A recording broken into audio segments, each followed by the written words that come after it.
Hello friends, आप सभी का स्वागत है। आशा करते हैं आप सभी सकुशल होंगे। दोस्तों, आपने राजा विक्रमादित्य की बेताल पचीसी के बारे में तो सुना ही होगा। आइए हम उनकी बेताल पचीसी संग्रह की प्रथम कहानी पर रोशनी डालते हैं।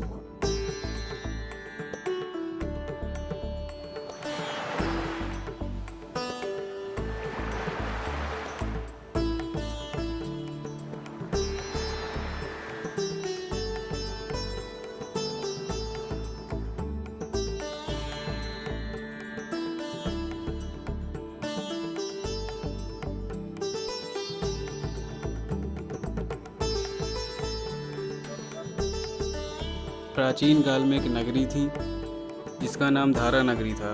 वहाँ का एक राजा था जिसका नाम गंधर्वसेन था। राजा की 4 रानियाँ और 6 पुत्र थे। राजा की मृत्यु के उपरांत उसका बड़ा बेटा शंख गद्दी पर बैठ गया, जो कि स्वभाव से बहुत ही पापी और लालची था। शंख के स्वभाव और विक्रमादित्य के लिए मृत्यु षड्यंत्र रचने के कारण विक्रमादित्य ने उसका वध कर दिया। शंख की मृत्यु के बाद विक्रमादित्य स्वयं राजा बन गया। उसका राज्य दिनों दिन बढ़ता गया और वह पूरे जम्बू द्वीप का राजा बन गया। एक दिन उसके मन में आया उसे घूमकर पड़ोसी राज्यों को देखना चाहिए। जिन देशों के उन्होंने नाम मात्र सुने हैं उन्हें देखना भी चाहिए। ऐसा विचार आने पर उसने निर्णय लिया कि वह पड़ोसी राज्यों में भ्रमण करने जाएगा। इसलिए वह राजगद्दी अपने छोटे भाई भर्तृहरि, जो कि सरल स्वभाव एवं दयालु था, जो किसी में भेदभाव नहीं करता था एवं न्याय करने की सही परख थी, को सौंपकर राज्य से योगी बनकर निकल पड़ा।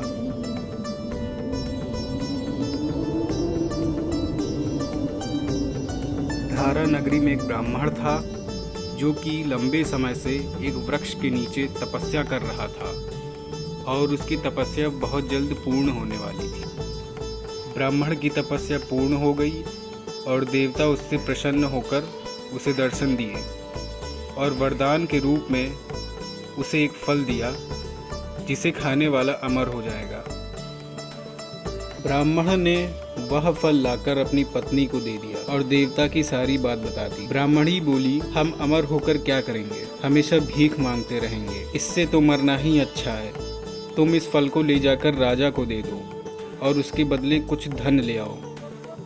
यह सुनकर ब्राह्मण फल ले जाकर राजा भर्तृहरि के पास गया और सारा हाल कह सुनाया। भर्तृहरि ने फल ले लिया और ब्राह्मण को 1 लाख रुपए देकर खुशी से विदा कर दिया। भर्तृहरि की एक रानी थी जिससे वह बहुत प्रेम करता था। भर्तृहरि वह फल ले जाकर रानी के कक्ष में उसे सौंप देता है। रानी की मित्रता एक शहर कोतवाल से थी। रानी भर्तृहरि के दिए हुए फल को स्वयं न खाकर उसी कोतवाल को दे देती है। वह शहर कोतवाल एक वैश्या के पास समय व्यतीत करने जाया करता था। वह रानी के दिए फल को वैश्या को दे देता है। वैश्या ने सोचा कि यह फल तो राजा को दे आना चाहिए और उसके बदले राजा से धन ले लेना चाहिए। वैश्या तुरंत राज दरबार में राजा भर्तृहरि के पास गई और उसे वही फल दिया। राजा भर्तृहरि ने फल ले लिया और उसे भी बहुत धन दिया।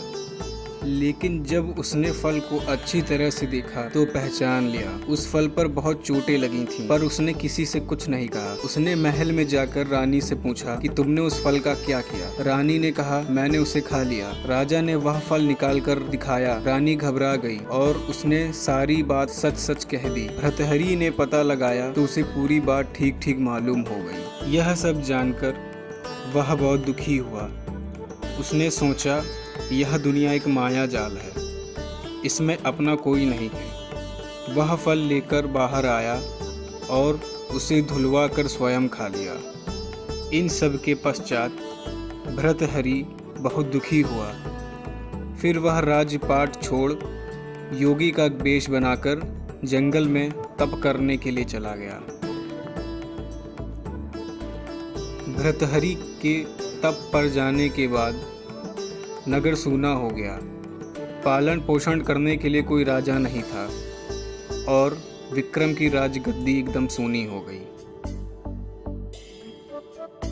जब यह समाचार राजा इंद्र को मिला, जो कि स्वर्ग के राजा हैं, उन्होंने एक देवता को धारा नगरी की रखवाली के लिए भेज दिया। वह देवता उस नगर की चौकसी करने लगा, धारा नगरी में दिन रात घूमने लगा और उस नगर की रखवाली करने लगा। भर्तृहरि के राजपाट छोड़कर वन में चले जाने की बात जब विक्रम को मालूम हुई तो वह अपने नगर की रखवाली करने के लिए वापस लौटकर अपने देश में आया। आधी रात का समय था। जब विक्रम नगर में घुसने लगा तो देव ने उसे रोका।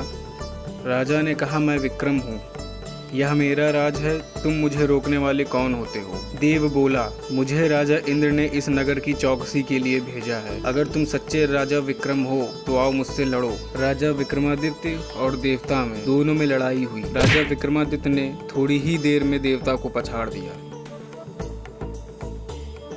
तब देवता बोला, हे राजन, तुमने मुझे हरा दिया, मैं तुम्हें जीवन दान देता हूँ। इसके बाद देव ने कहा, राजन, एक नगर और एक नक्षत्र में तुम 3 आदमी पैदा हुए थे। तुमने राजा के घर में जन्म लिया, दूसरे ने तेली के और तीसरे ने कुम्हार के वहाँ। तुम यहाँ का राज करते हो, तेली पाताल का राज करता था। कुम्हार ने योग साध कर तेली को मारकर शमशान में पिशाच बना सिरस के पेड़ से लटका दिया। अब वह तुम्हें मारने की फिराक में है, उससे सावधान रहना। यह कहकर देवता उस नगर से वापस चला गया। राजा विक्रम अपने महल में वापस आ गया। राजा को वापस आया देख सबको बहुत खुशी हुई। नगर में हर्षोल्लास आनंद मनाया गया। राजा फिर राज करने लगा और उसके राज में फिर से खुशहाली आ गई।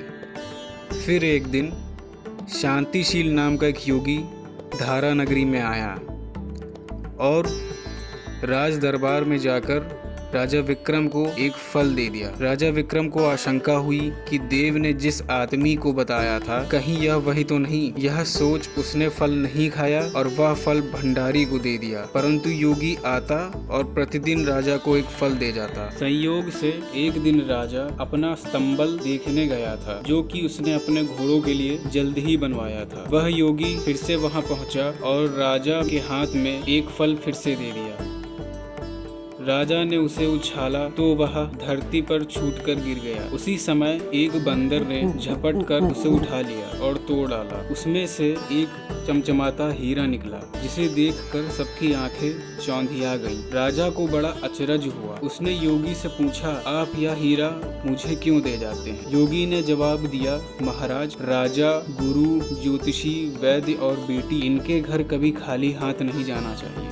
राजा ने भंडारी को बुलाकर पीछे के सब फल मंगवाए। सारे फलों को तोड़वाने पर सब में से एक एक हीरा निकला। राजा विक्रमादित्य को देखकर यह बड़ा हर्ष हुआ। उसने जौहरी को बुलवाकर उनका मूल्य पूछा।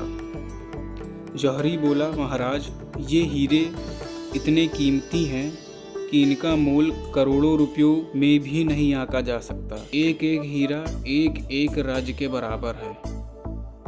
यह सुनकर राजा विक्रमादित्य योगी को अपने कक्ष में ले गया। वहां जाकर योगी ने कहा, महाराज, बात यह है कि गोदावरी नदी के किनारे मशान में मैं एक मंत्र सिद्ध कर रहा हूँ, जिसके सिद्ध हो जाने पर मेरा मनोरथ पूरा हो जाएगा। तुम एक रात मेरे पास रहोगे तो मंत्र सिद्ध हो जाएगा। एक दिन रात को हथियार बांधकर तुम अकेले मेरे पास आ जाना। राजा ने कहा, ठीक है। इसके उपरांत योगी दिन और समय बताकर अपने मठ में चला गया। वह दिन आने पर राजा अकेला वहां पहुंचा। फिर महाराज विक्रमादित्य ने कहा, मेरे लिए क्या आज्ञा है? योगी ने कहा, राजन, यहाँ से दक्षिण दिशा में 2 कोस की दूरी पर मसान में एक पेड़ पर एक मुर्दा लटका है, उसे मेरे पास ले आओ। तब तक मैं यहाँ पूजा करता हूँ। यह सुनकर राजा वहाँ से चला गया।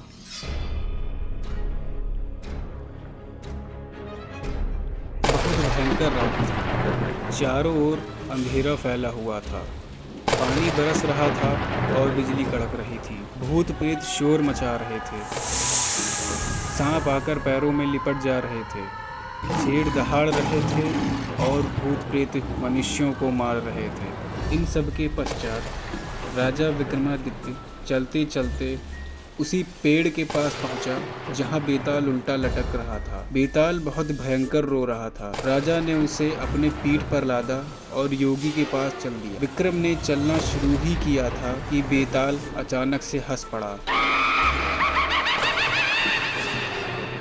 और कहने लगा, मेरा नाम बेताल है, तू कौन है और मुझे कहाँ ले जा रहा है? विक्रम ने कहा, मेरा नाम विक्रमादित्य है और मैं तुझे योगी के पास ले जा रहा हूँ। बेताल बोला, मैं एक शर्त पर चलूँगा, अगर तू रास्ते में बोलेगा तो मैं वापस पेड़ पर जा लटकूँगा। राजा विक्रमादित्य ने उसकी बात मान ली। फिर बेताल बोला, पंडित, चतुर और ज्ञानी, इनके दिन अच्छी बातों में बीतते हैं, जबकि मूर्खों के दिन कलह और नींद में। अच्छा होगा कि हमारी राह भली बातों की चर्चा में बीत जाए। तो मैं तुझे एक कहानी सुनाता हूँ। तो दोस्तों, इस तरह यह कहानी बेताल पच्चीसी संग्रह की प्रथम कथा थी। यह आपको कैसी लगी, यह हमें कमेंट करके ज़रूर बताएं।